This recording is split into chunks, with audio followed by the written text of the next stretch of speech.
I looked around the room one last time, peering into the dark, and then turned back to my computer. Just as I was switching songs on my playlist, I heard the sound of footsteps running past me on quiet feet across the carpet. I whirled around and stared, but there was nothing there. At that moment, there was another noise from the hall, and I looked up. The silhouette of a large man was standing there, holding a butcher's knife. One of the less mangled people began to crawl over the small amount of clothes I created in the clearing.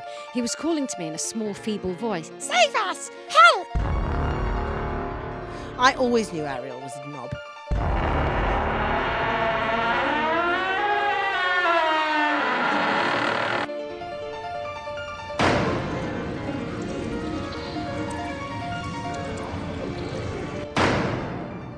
Welcome to episode 61 of Ghost Hands. You when you just did that intro, you looked just over my shoulder. You do that every now and then. You'll do this thing where you look like you're blind, and you it's like you're looking at me, but slightly off. I'll tell you why. Because you make eye contact with me, and it makes me laugh. So I have to not look at you because I'll just laugh. What? Just my face? No, it's just it's like at school if you're like in class and the teacher was telling you off and you couldn't look at your mate because yeah. And it's like that. Can I just say, if we ever do a play together... Oh, corpsing. That's corpse. Oh, we'd corpse. That's corpse. Which is very fitting for our brand. Oh, my God. No, I couldn't. Means we should. I remember my friend telling me a story about her. She Becky, you've met her. The lovely Becky. She's an actor, whatever the appropriate phrase is. And she was on stage, and her mate, I can't remember what play they were doing, but her friend, another friend of ours, Hayley, I haven't seen her in ages actually, but she went to lift her gown up like this. Yeah. But like Becky had stepped on this side of her foot, so she was just like this. And Becky was like, it was the longest time because she just wanted to absolutely piss herself because of this Saturday Night Fever dance move that was actually supposed to be Othello. Oh my God. There's so many things that can go wrong. Like in the end, I found doing actual theatre just too stressful because I was all the things that could go wrong. I would never be able to deal with it ever. I once played the fairy godmother in panto, right? Oh, did you? And I was in this massive dress. Hey, panto pays well though, doesn't it? Well, no, it was while I was at drama school. Oh, right. So... No, it was just free labour. And everyone had Noro, like Buttons was throwing up in the wings. Well, listen, you'll go on the Christmas panto soon. Susie Priest from Ghost Huns. Oh, I know. I'd love that. And they get paid loads of money. Yeah, Puss in Boots. And there just you go, stomping around with all the innuendo. Yeah. But I was in my massive dress and I had this scene where I had to cast a spell with a wand. And I was in my element. I was like, this is great. But all the fucking kids were shining lasers in my eyes. Why? Because they're cunts. Okay. And they were just being like, ha ha ha. Obviously. Lasers? Yeah, little fucking shits just like pointing lasers to try and blind the actors. I was like, and the teachers had... just no control. They were I've spent loads of time training to be an actor. Yeah, it was so bad. Anyway, I cast this spell and I went, da-dum, and my wand flew across the stage. And do you know what? I was so annoyed. I was like, I don't even give a fuck. Yeah. I just trudged across the stage, picked up, I was like, fucking, oh my God. They were such shit. And it was quite funny because one of the actors in the panto, he was casting it, but he was very serious, Shakespearean.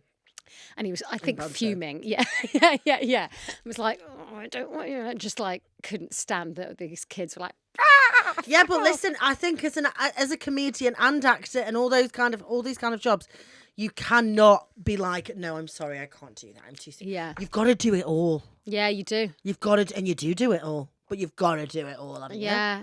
Enfield Haunting, what are we saying? Are we going? Oh my Should God, we go? Oh yeah, that's the play. That's not a film, is it? It's yeah, the we're play gonna with Catherine Tate. We're gonna go. Apparently, it's not that scary. Tell you what, I'm gonna get in touch, see if we can get some free ticket. Yeah, you should. Yeah, I'm going well, it's to. on brand for us. We should It's do so a on little brand. promo. It's so on brand. Is it not very good?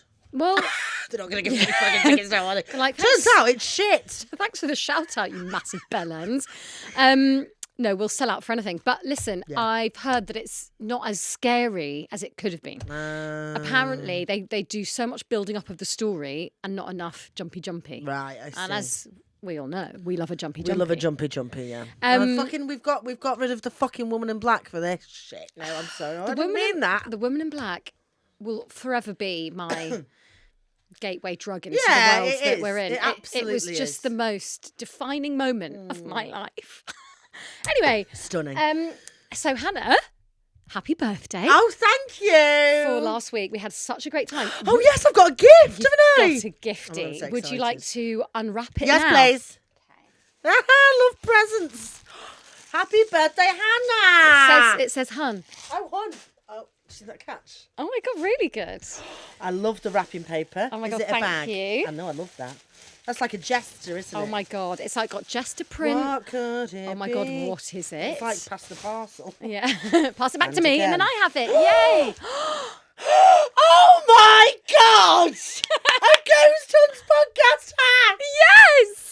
Oh, I love it too. Where did you get that from? I just got it made on the internet. Oh, fuck. Okay, everybody's going to be like, where can we get I the know. caps? Do you know what? Oh, I'm obsessed. Have you got one? No, but I just didn't know what was going to arrive. I'm obsessed with that. Love the colour. Put love it on. everything. I'm going to... Hang on. Okay, I'll podcast while Hannah puts... Basically, if you can't see this and you're just listening, because I know it's quite frustrating Got quite a big head. when we talk about things that you can't see, but I have just given Hannah a corduroy camel-coloured... It's lovely. ...cap that says Ghost Hunts. That's quite a narcissistic present to give. I love it. I wouldn't have anything else. A good present is one that you want yourself. Yeah.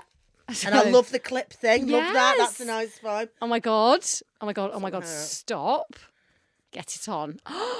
Oh my God. It actually looks great. Is it stunning? It's stunning. Oh, also, the Ghost Huns is popping. Is it? Oh, I love that. That is so much. I'm going to take... Thanks, mate. That's okay. Let me take a little photo. Amazing. Oh, you've got to get one. I should. You've got to get a matching one. But that, I love that. It was a pod merch experiment, and it's great. We'll chat later about... Stunning. Stunning. Doesn't look cheap. No, it wasn't. Was it not? That's why I'm not sure how sustainable it is to sell caps. No, they are stunning. Because I'm saying it now, guys, for anyone listening, we're not going to rip you off. Like, I refuse to rip anyone off. Do you know what, though? But this is a really good quality cap. It is. I think we're going to have to... Do you know what? Right, listen, I'm going to be dead honest about the merch thing. I think we're going to have to do a poll and find out what people think is worth. How much do you think? I would easily pay 45 quid for this. Really? For a podcast that I liked, I'm not just saying that, but I would pay 45 quid for a hat, for a podcast. I mean, because it doesn't look like shit tat. It's not tat. It's not tat at all. That is a really well-crafted cap. I think 45 is too much. I would pay 45. 35 max. Yeah. Anyway, listen, we're going to figure it out, but like our main thing is that we're not ripping off any Huns because that's just horrendous. No, we're not. By the way, we'll probably make no fucking money off this merch, but we need to figure out. Yeah. So we don't. yeah. No, we're not going to be in profit. We just want you all to look. She's got a selfie of it. Okay. Since it's your birthday week, would you like to pick a tarot? Yes, please. But it's my turn anyway, so that's fine. Okay. She's like, that wasn't a nice thing to do. It was actually my turn. Okay, go on then, you behatted bitch. Oh, I had a little jolt then. What? Go on. Oh, you've picked two, but you have to, don't even look at the other one. Pick the one that you want. I think it was supposed to be that one. Okay, amazing. Go for it. What is it? I've got the book ready. Oh fuck. This is so weird. What? The High Priestess. Oh. We keep getting the same ones. I know, it's like they're all from the same pack. And the mysterious High... No, but how many are there? Like 300? No, 78. Oh. Wow. Well, listen, if this is about your birthday card, she's a divine feminine ruler and is the gatekeeper between the physical and spiritual worlds. Thank you. Oh my God. The letters on the pillars represent Hebrew words. B stands for Boaz, he is strong. And J stands for Jakim, God establishes. Boaz, you heard. The High Priestess encourages us to look inward for answers and use intuition. Oh. Honestly, this is all about your subconscious and your intuition. Yeah, I love stunning. That. It's really stunning, actually. Oh, no, vibes. Do you know what? I'm in the mood for a wine now. It's because the hat is giving you... The hat's giving me wine vibes. Yeah, it's the Can best. we have a wine I think after? that's maybe the best hat I've ever got. I love that. Best gift ever? The colour goes with my hair. Yeah. Oh, mate, you've got to get one. I really... I can see in your eyes you're jealous. I am. And I really thought about what colour and what colour embroidery. Oh, you've absolutely fucking smashed that. If anyone's not, if you can't see, it's camel with white embroidery. Yeah. Yeah, that don't come cheap, does it? Okay. Anyway, would you like to hear a story? Yes, please. Because I've got a fucking story. You got a fucking story? Oh, by the way, pod recommendation. If anyone's interested, I've been listening and have completed listening to a podcast called The Immortals, which is all about Silicon Valley and how they're trying to make us immortal, and they're getting closer and closer to it, and they can stop aging by blood plasma infusions. And it's all about how the biggest minds in tech can literally like double our lifespan. Not that we'd want that, because I think that when you get to like 80, I'm like, I don't want to live another 20 years. But right now, whilst we're thriving, I'd have another 20 years of me right now. Yeah, but the thing is, if you didn't feel 80 and we felt like this, well, actually not like this, maybe 10 years ago, that'd be nice. Yeah. Because you've got a limp and I've got a bad back. I do have a limp. Well, no, but they'd fix that. So you get all this like, it's very vampiric. Thank you. Just dropped in that wonderful word. I have swallowed a dictionary. Swallowed a census. Fucking hell. Census. But you get blood transfusions from a young person. So this guy, this is how it starts. The podcast starts with this investigative journalist talking to this man who gets his 17-year-old son, transfuses all his blood over to him. What? So he gets his 17-year-old to give him blood. And it's like, it's fucking vampire territory. And he gets infused with all this blood. And then it like, and it's making him younger. And it's all about like, just look it up. BBC. What, is his son just lying there on like a plinth dead? You know, he's just happily given up. Because you can't like, in science, you can give up your plasma. But, it's fucking nuts. It's a BBC podcast. It's called The Immortals. Check it out because it's fucking wild. And I think within our lifetimes, we're going to see people live to like double the age. Really? Yeah. Like 140? Yeah, but like it raises moral questions because I'm like, why would I want to if I was, you know what I mean? Like you have to. No, it's weird because I've never seen death in my future. I just never felt that it was for me. Yeah. So maybe that's why. But you have to be at like you have to take all these supplements and be at like your peak. So it's one of those like, well, I'm fine. Do you know what I mean? Like drink, like if you drank wine and ate pasta, as I love to can't do yeah, it. I think it's like. So you have to literally. You've got to be a bit of a cyborg like Elon Musk. Bit of salmon. Bit of veg. Yeah. And that's it. We all aspire to that. Fuck that now. Yeah, I'm fuck out. that. I'm out. Tapping out. Have fun, eat pasta, then die. Okay, story. Okay. Yes, please. I'm going to give you the two. I'm going to give you two options. Okay. Would you like? I was asked to babysit a washing machine, or you know how crows leave gifts. Sometimes it's not about what they give, but what they take away. Washing machine. Yeah. Okay. Ready? I was asked to babysit a washing machine. Pardon? I responded incredulously. £200 per hour, Susan repeated. Done. Yeah, I replied. But you said I'd be babysitting a... No, I must have misheard you. Where's the child? Child? Steve laughed. We don't have children. You... Why are we in Sweeney Todd? I don't know. I'm going to give them some, you know... No, you've got to look after my washing machine. Oh my God. Speech impediments galore. You heard me correctly, George. Just watch the machine for a few hours, Susan said. That's all, isn't it, Stephen? Indeed, Susan. Indeed, Susan. Indeed, Susan. Stephen chuckled. Honestly, this new generation, you think they could handle babysitting a washing machine, wouldn't you? Huh, you would? Susan laughed. Perhaps you should write it on a piece of paper for him. So giving Mrs. Lovett vibes. I don't know who that is. From Sweeney Todd? No, I don't know. What? Okay, listen. You need to get over it. I'll watch it one day. He probably needs to be told through the medium of TikTok, Stephen said. The pair of them laughed, and I stifled the irritated huff that was itching to emerge from my tightly compressed lips. They were insufferable, but £200 per hour of babysitting was a staggering offer. It would have been staggering if I'd been offered that much to care for an actual person, but a washing machine...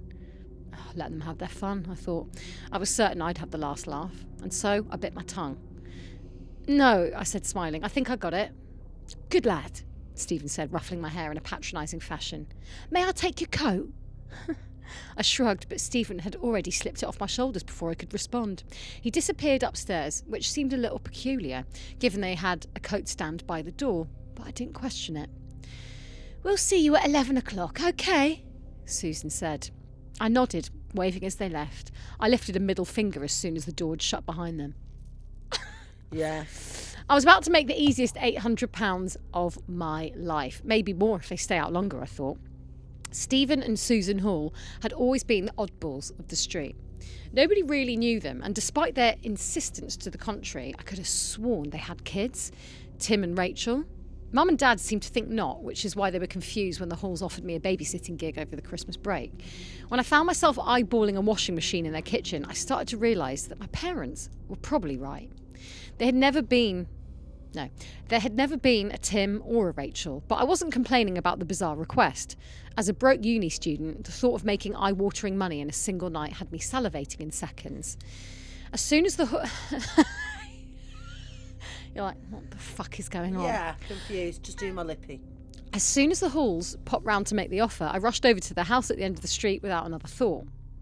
Anyway, after that rude conversation with the Halls, I initially planned not to even bother babysitting the washing machine. But I was so glad I eventually peered through the oval window, because I was treated to a sight of unexpected hilarity. A mountain of miniature outfits circled the rumbling drum. There must have been hundreds of items in there, all of them too small for any human to wear, and some were far more shrunken than the others. I imagined it the more being like the washing machine doing the jazz hands. Like, there's no business like showbiz. It was a mismatched collection. Oh, of course they're washing doll clothing, I thought, laughing out loud. Oh, no. Absolute nut jobs. Of course, I immediately sent pictures to my friends. Oh, no way, Johnny replied. Those two are so weird.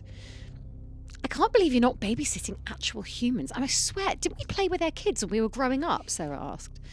That's what I said to my parents, I replied. But they didn't think so. And Stephen and Susan said they don't have any children. I'm sorry, but if I knew when I was younger that I'd play with someone's children, I'd be like, they had children. They had children. I'd be fucking certain.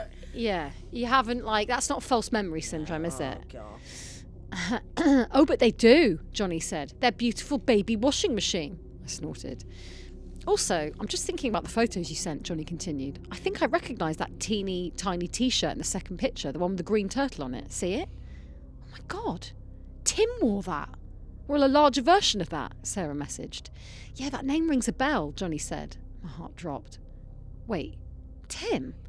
Okay, this is getting weird now. I was part joking about them having kids, but that's the exact name I had in my head. Before my friends could respond, the doorbell rang.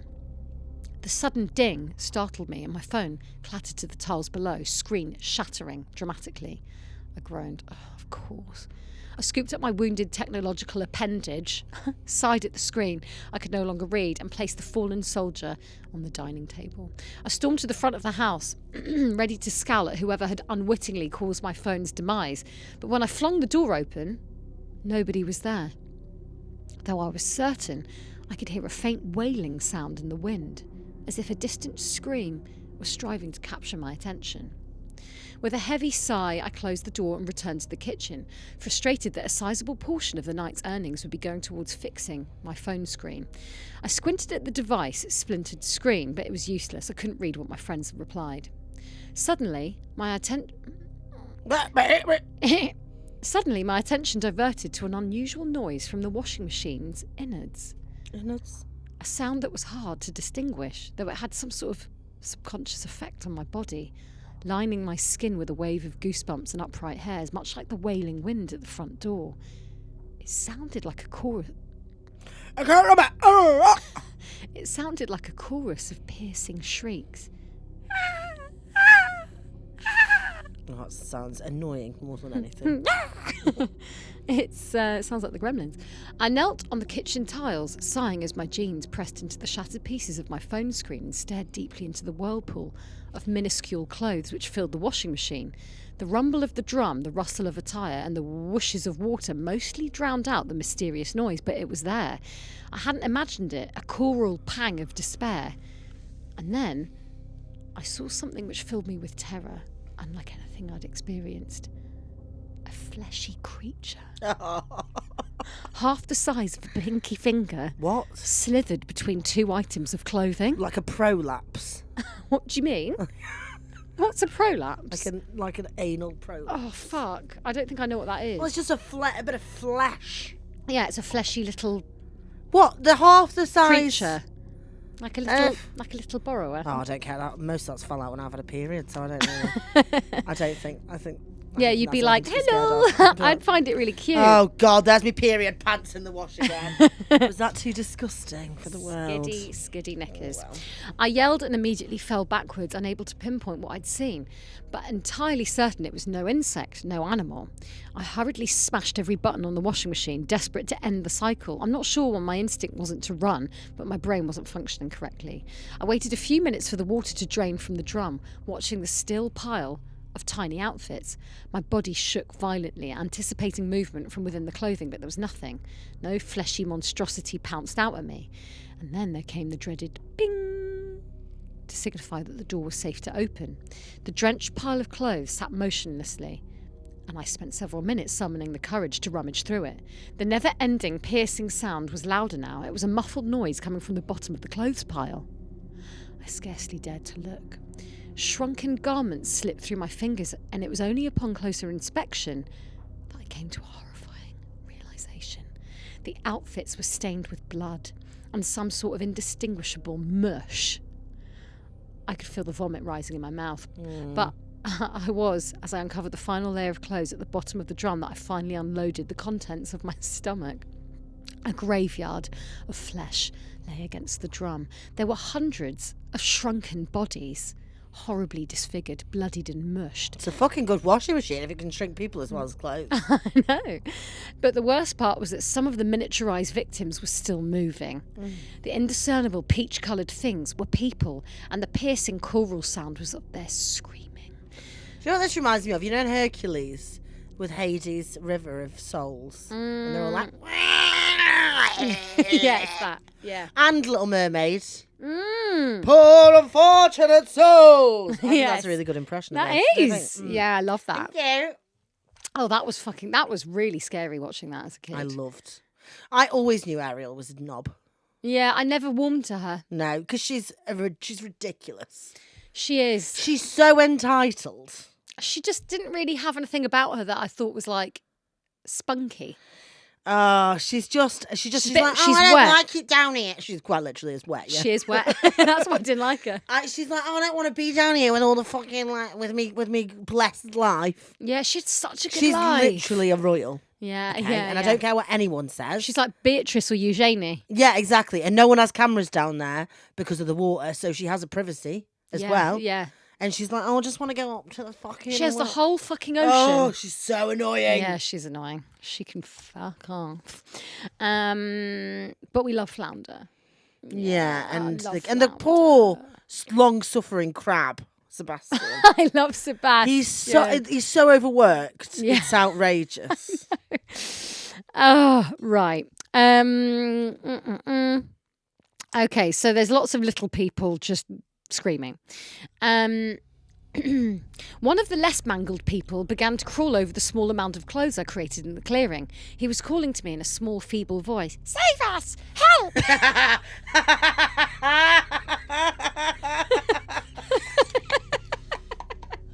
Jesus. He cried repeatedly. I watched in paralysed fear, trying to decide. Help us! I was trying to decide whether it would be safe for me to reach the palm of my hand inside the drum to scoop out the few people still moving. No, I wouldn't bother. The man who had wriggled free from the mound of bodies seemed wounded and helpless, but I was terrified of touching the horror scene. With a deep breath, I outstretched my hands, placing it palm side up on the clothes at the bottom, and as the tiny man, along with a few other survivors, clambered onto my skin, I tried to conceal the shivers that spread throughout my body. I'd leave. You gotta leave. You gotta leave, girl. You gotta leave. The first man continued to shout as I steadily lifted my hand closer to my ear, but I soon realised I'd misheard him the first time. Not, save us, help. Save yourself! Oh, God. Yeah. Yeah. Get out. I'd be like, leave. okay. Okay, bye. All the best. What's happening? I whispered weakly. What? Didn't you see Grace outside? Oh, fuck. We're going into the fucking thing. Hang on, who's Grace? Well, the man screamed into my ear. My body shivered as I realised that must have been who rang the doorbell. The tiny voice I heard wailing in the wind. So a little person's gone, ding dong. This is the weirdest I love thing. it. It's like haunted borrowers. Yeah. You didn't see Grace outside? The man screamed into my ear. My body shivered. You didn't see Grace outside? That must have been who rang the doorbell, the tiny voice I heard wailing in the wind.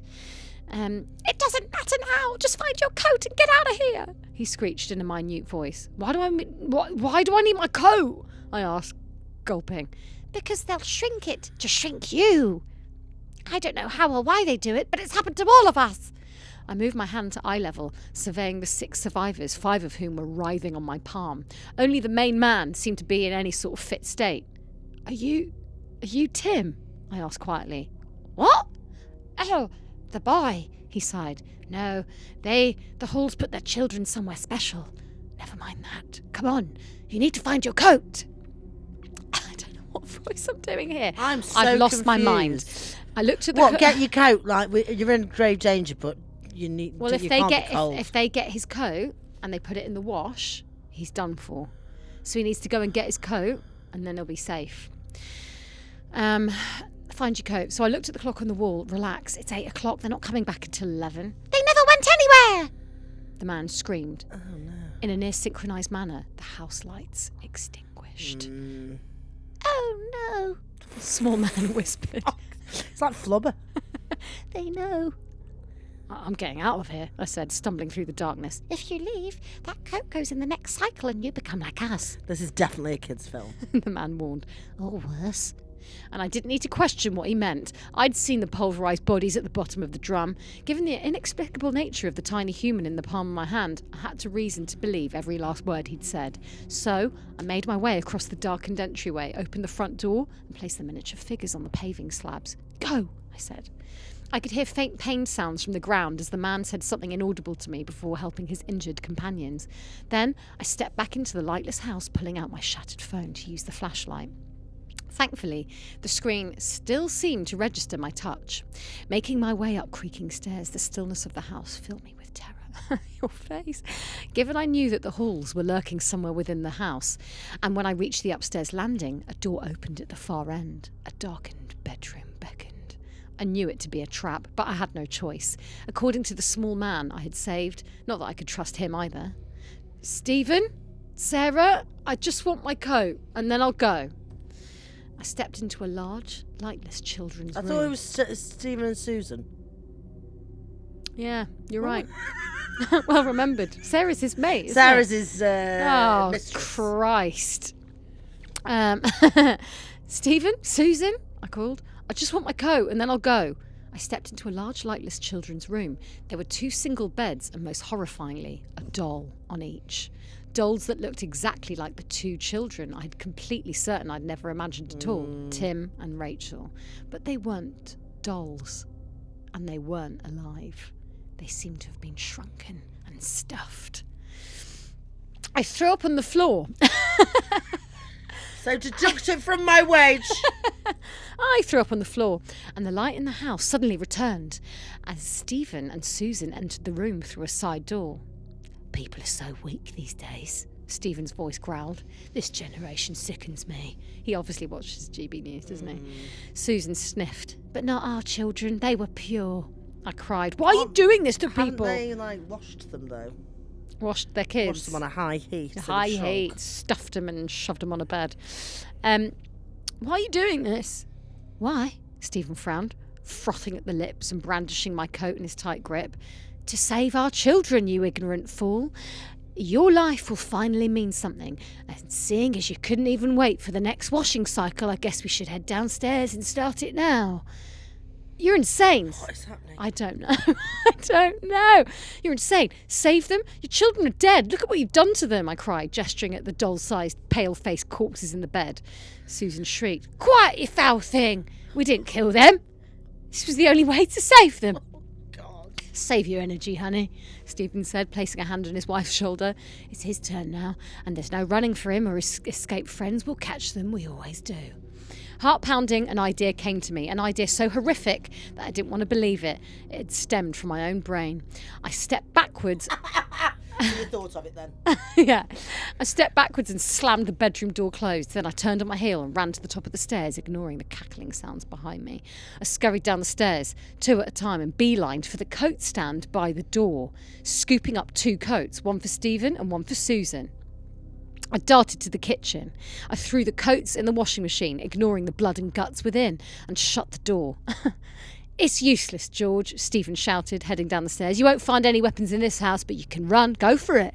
I pressed the start button and, in a stroke of genius, hammered the plastic handle off the door and prevented it from being opened. Stephen suddenly emerged in the kitchen doorway, coat in hand, and frown on his face. What are you... What? He stopped mid-sentence and dropped the coat to the floor. No! Susan! I thought I might have to fight them off, allowing the cycle enough time to work its magic, but the horror commenced as soon as their coats began twirling in the washing machine. As Stephen spun around in the doorway, his limbs began to crumple inwards, shrinking in a matter of seconds. He screamed in excruciating pain, as did Susan, who was still walking down the stairs. Part of his skin tore and bled, as this had been the case for most victims in the machine, and there sounded a series of thuds from the staircase. Stephen, reduced to half his size, ran out into the entryway. Susan! Susan, no! He cried, cradling his shrinking wife. What have you done, you monster? Stephen dropped his wife and turned his attention to me, charging with a furious glint in his eyes. I watched with a mixture of relief and horror as the man lunged forwards, shrinking as he went. I slumped to the floor of the entryway, eyeing the miniature corpses of the halls, making sure they were truly dead. And then, after an unknown period of time, I hazily walked into the kitchen, poured a bottle of vodka across the dining table, and set it ablaze with a lighter. The fire spread quickly. As I was walking towards the open front door, I noticed Stephen's wallet on the dresser. There was £80 inside. Not quite enough for a new phone screen, and certainly not enough compensation for the horror I endured, but it sufficed. I wasn't willing to spend a moment longer in that house. The end. So that was a bit weird. Yeah. What were we thinking? I don't really know what happened, to be Honey, honest. I Shrunk the Kids. Yeah. Do you remember that? Just little clitorises running around. Oh, that's how I imagined them. Little clitty. Yeah. Clitty people. Yeah, I actually did. Bit mad. It was mad. When I actually read it, I was quite scared. But, yeah. You know, in the light of day. In the cold light of the studio, it's fucking mental. But, you know, I did enjoy it. You know, whatever. The less said about that, the better. Great. Okay. Are you ready for the yes, story? Yes, please. Give us the story. I've got 2 that are quite short, so I might just do them both. Yeah, go. Okay. This story takes place when I was 22 years old. I'd just gotten in from a long night of stocking shelves at my local grocery store. I worked the closing shift, so I usually got home around midnight. I shared a cheap apartment with my roommate, Mark. We weren't in the best of neighbourhoods, but I just felt lucky to have a place to live that wasn't my parents' basement. It's not you, isn't it? I threw my jacket on the coat rack next to the front door and walked into the kitchen to rummage through the fridge for something to eat. I just pulled a frozen burrito out of the freezer. Guess where this is set? When I noticed something weird. My bedroom door had been slightly open when I walked by the hallway. I know this doesn't sound strange at first, but I specifically remembered closing it that morning when I left for work. I like my privacy, so I always remember to shut my door when I leave for the day. I stepped back into the living room and looked down the hall. Hello? I called. There was just dead silence. Not wanting to let the fear get the better of me, I walked across the living room and flicked on the hallway light switch. Mark, is that you? I asked. Couldn't find my voice. Help me, save yourself. Yeah. Oh my God, he's in a little tumble dryer. Mark had always been a bit of an odd guy, so I couldn't help but think that maybe he was trying to play some sort of weird prank on me.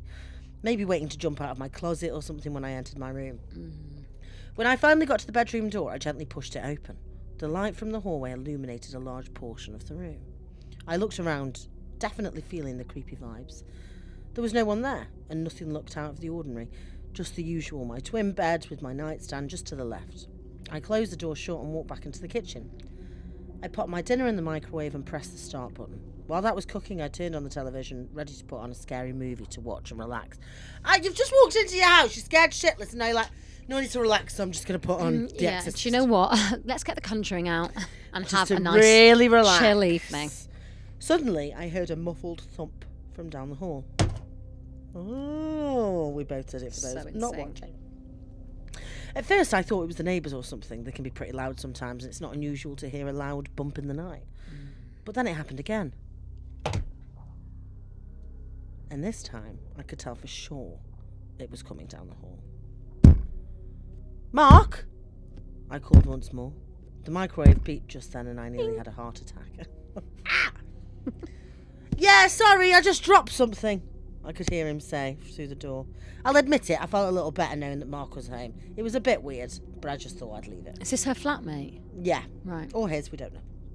I walked back into the kitchen to get my food, and that's when my phone vibrated in my pocket. It was a text message from Mark. Hey dude, running a little late from work here. Could you please leave the door unlocked for me? Oh, fuck. My stomach dropped. Oh, no. And a chill ran down my spine. Wait, you're still at work? Yeah, why? At that moment, there was another noise from the hall, and I looked up. The silhouette of a large man was standing there, holding a butcher's knife. I turned and ran towards the front door, hearing the heavy clunk of the man's boots behind me, but he wasn't running. He was walking very slowly towards me.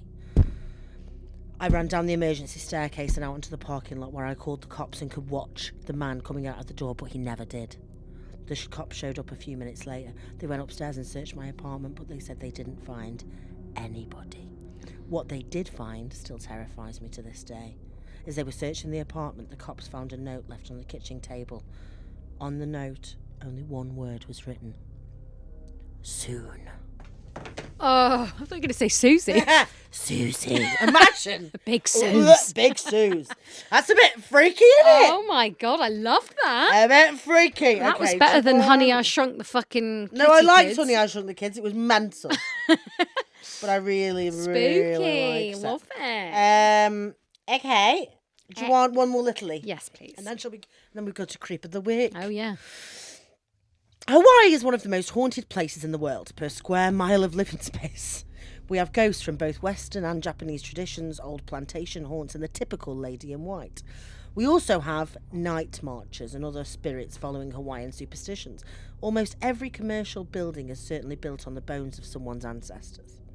So to say that we're superstitious is not quite an exaggeration. When your entire world is proliferated in spirits, what else can you be? Gorgeous. Stunning word. Yeah, it? really. Proliferate. I love profiteroles. Do you? Oh, that's exactly, profiteroles are the best. Oh my God, my mum does homemade ones that she does at Christmas. Oh, that's amazing. And they're amazing. Do you think she could make us a big croque-en-bouche? What's that? You know, the tower of profiteroles. Oh, well, she basically does that. She makes the pastry, homemade, like all the cream, and with vanilla essence and all that stuff. Not many people like them, but I am obsessed. Oh, who the fuck doesn't I know, like eclairs are the same. A fluffy ball. Eclairs are the same. I fucking love eclairs. Yes, because they're amazing. Does she do the chocolate sauce? Oh yeah. Honestly, like growing up, that was like my fate. I look forward to Christmas every year just for my mum's profiteroles. Lucy, I know you're going to be listening to this podcast at some point. You will. Could we do it doesn't have to be Christmas. Mum, can you make us some profiteroles, please? Can we do profiteroles next week, please? Do you want to come over for a sleepover, Hannah? Yes, please, I would. Thank you. Great. Okay. Thanks, Luce. This happened a few years ago in one of the big houses up in Aya.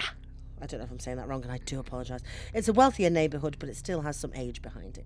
I was staying over at my sister's new home where she lived with a husband, 2 kids, and a roommate. The roommate lived downstairs. I've got a theme this week. The roommate lived downstairs, so he wasn't much of a bother, and we didn't think much of him. Rude. With myself included, there were about 7 of us in the house at the time. Everybody had gone to bed, but I stayed up to use the computer. My sister had set up the computer, said it was in the hallway near the front door, and the stairs leading to the downstairs living area that the roommate occupied. I was faced towards the wall with my back to the hallway because the computer was pushed up a little nook in the hall. Hang on, let me just pitch this. Sorry, my brain doesn't go that fast. So what? She's got her back? So she's in the hallway, like by the front door, but by the front door is also stairs leading down to where the roommate lives. Oh yeah, okay. And she's got a back to the hallway. Yeah. Which sounds fucking horrible to be honest with you. Bad feng shui. I was wearing earphones so that nothing I did would wake anyone. After a couple of hours surfing the net, I started to hear someone walking past me. I ignored it, figuring it was the roommate heading towards the kitchen. I didn't bother to turn around to check. Then I heard it again.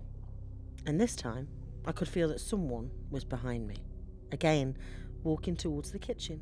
I shrugged it off like before and let it go once it seemed like they were gone.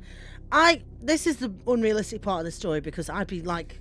checking the whole fucking time. Yeah, no, absolutely look behind you. Jesus. Once the footsteps came, and this time I saw a shadow pass in front of the monitor. I turned to look behind me and there was nobody there. I thought that maybe I was imagining it, or maybe he'd left already and I went back to chatting online. And then it occurred to me, the monitor was the only source of light in the room. All else was dark. It would be impossible for a shadow to be thrown up against it. I started to feel really creeped out by that realisation, and I went back to surfing the net, but I turned off my music and left my earbuds in on silent. Even as I chatted with people on Yahoo, this must have been written in like 1998. This is from 80 years ago. Yeah. I listened for someone behind me. Nothing happened. When I finally gave up, I turned my music back on and relaxed. It was 3 a.m. I was tired. I figured it was probably because I hadn't got enough sleep. I looked around the room one last time, peering into the dark, and then turned back to my computer. Just as I was switching songs on my playlist, I heard the sound of footsteps running past me on quiet feet across the carpet. I whirled around and stared, but there was nothing there. Scared, I logged off and went to bed in another room. This bit's a bit weird. Scared, I logged off and went to bed in another room, hiding under a blanket and hoping that sleep would spare me. The next morning, I found out that a dog had been tied up and left to starve at the bottom of the stairs, and it had died there and left... Oh, hang on. It had died there and was left unattended till the former tenants had moved out. Oh, no. What is it? Ghost dog? I think it's a ghost dog. I will That's come so after... sad. I'll come after those fucking people. Who does that? I actually think those people deserve to be tortured in hell. Absolutely. The thing, like... Oh, God, I can't there is no stand... need. Like, dogs are the most innocent things on this planet. You fucking psychopath. I'm coming for you. That is literally a psychopath mood, though, isn't it? Ugh. Because, like, what has that dog ever done to you? If I ever caught someone who had done that, I'm killing them. I know, it's horrible. I'm shoving them in front of a bus and being like, oh, whoops, sorry, I slipped. So sad. Oh, no, oh, God. I planned on not to read that bit out, but then I realised as I was reading it that was why it was, because I was like, that's a bit random and not very nice. I'm not going to read that out. But then I realised it's because it's supposed to be a ghost dog. It's a ghost dog. Oh, sad. I know, sorry. But then, you know ruined what? the vibe. No, but in the afterlife, I'm going to set up like a dead dog sanctuary. Oh, do that. Yeah, That's nice. for all those doggies who are passed over, I'm going to be like, come, and then come what one they and can all. do is watch down from heaven as we haunt and torture the bastards. Forever. Forever. That, and like, I will make that my life and death mission. Yeah, I love that, to yeah. absolutely fuck them over in hell. Fuck you. There's just no, nothing's too It's because people are horrendous. pathetic, so the only way they think they can get any power is over a poor innocent dog. Fucking cowardly pieces of shit. Very political. I was saying political. Creep of the week. Creep of the week. Creep of the week. Creep of the week. Creep of the week. Do. So this is from... It's not copyrighted. You can't. Stop saying that, because then we will get in trouble. I feel like I'm on fucking repeat. Stop it. Anyway, this is from Abbie. And it's she's just given us a little, it's in the vein of, I think, Netta Fornario. Do you remember that, the grave on Iona, the Isle of Iona? Oh, yes, kind of. So Abbie says, hey, Huns, love the pod. I live on the Isle of Mann. Oh. And there are many spooky stories and reported hauntings over here. The Bugan, Witch's Mill, the Moddy Do, etc. Moddy Do? I know, that do the Moddy Give Do. them less funny names, please. The Bugan, I'm probably saying that. The The Bugan. Bukaki? The Bugaki. Witch's Mill, the Moddy Do. That sounds like a dance move. My favourite has to be the Chained Grave in the south of the island. The story goes that in the 1850s, Matthew Hassel made an ungodly groaning sound. Oh. Some say his corpse sat up in his coffin during his wake, and the congregation came to the conclusion that he must be a vampire. So they drove a stake through his heart before burying him, placing a heavy stone slab on top, then 4 stakes and chains to make sure he was kept from rising again. There is a lot of speculation around this, but this is the most common story. And here is a picture of the grave. I find it fascinating. Again, I absolutely love the pod and Patreon. Thanks for the laughs, Abbie Kiss. So I'll clip the photo. But essentially, we need to go and visit this. The Huns Where need is to it go again? to Isle of Mann. And it's got chains all over it. Oh my Now, God. I actually am intrigued by this because let's go with the sceptical side of this. This poor bastard was not dead. It was like, and they're like, no, kill him. Do you know what I mean? Like, you know how like he probably had someone had a vendetta against him. Many cigs the day before. Yeah, just really hungover, and everyone's like, don't have a Marlborough around these lot. Fuck me. I know. Love that. Thank you, Abbie. Thank you so much. That was a very informative one. We need to do a listener story special soon. Yes, we're going to do that soon, I think. Because we've got loads oh to my get God, we have so many good so stories. many. So, anyone who doesn't know, if you have a story to send us, send it at ghosthunspod@gmail.com. Yes, FYI. please. Because I think we get so many on Instagram and it's quite hard to sift through them because we get so many. So many. Send So them to our email. We're going to do a few specials. That's where we find them.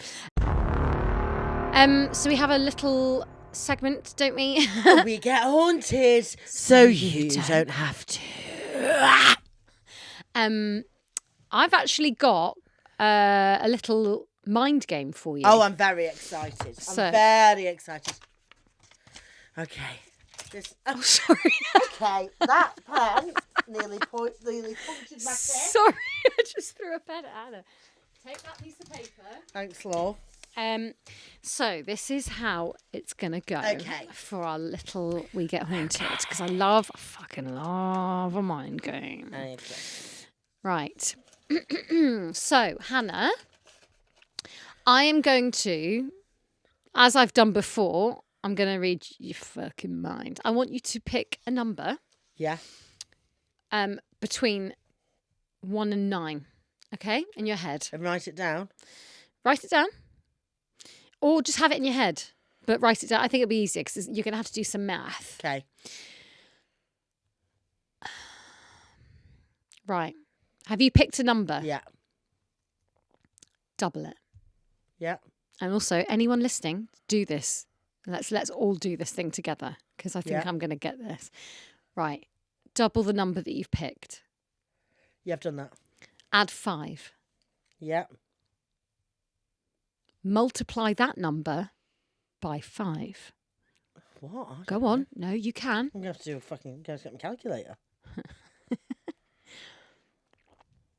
That's a nice swallow. Sorry, that's disgusting. Yeah, I've got it. Yeah? Yeah. Now, remember the answer. Pick another number between 1 and 9. Yeah. Add that to your previous answer. Yeah.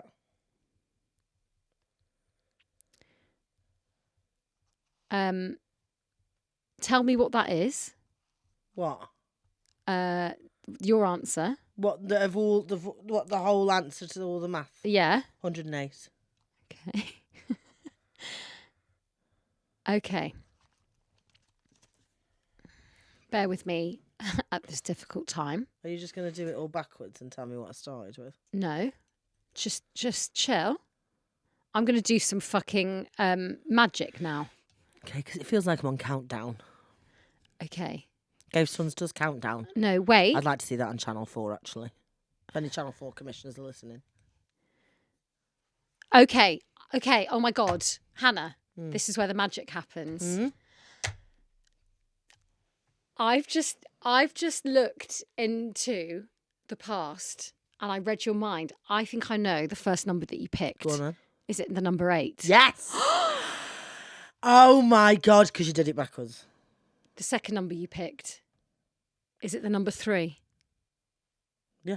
Oh my God, I'm a psychic. Thank you so much. No, I think you did that backwards. I didn't do anything backwards. That's called magic, actually. How Look did it you up. do it then? So we don't have any time.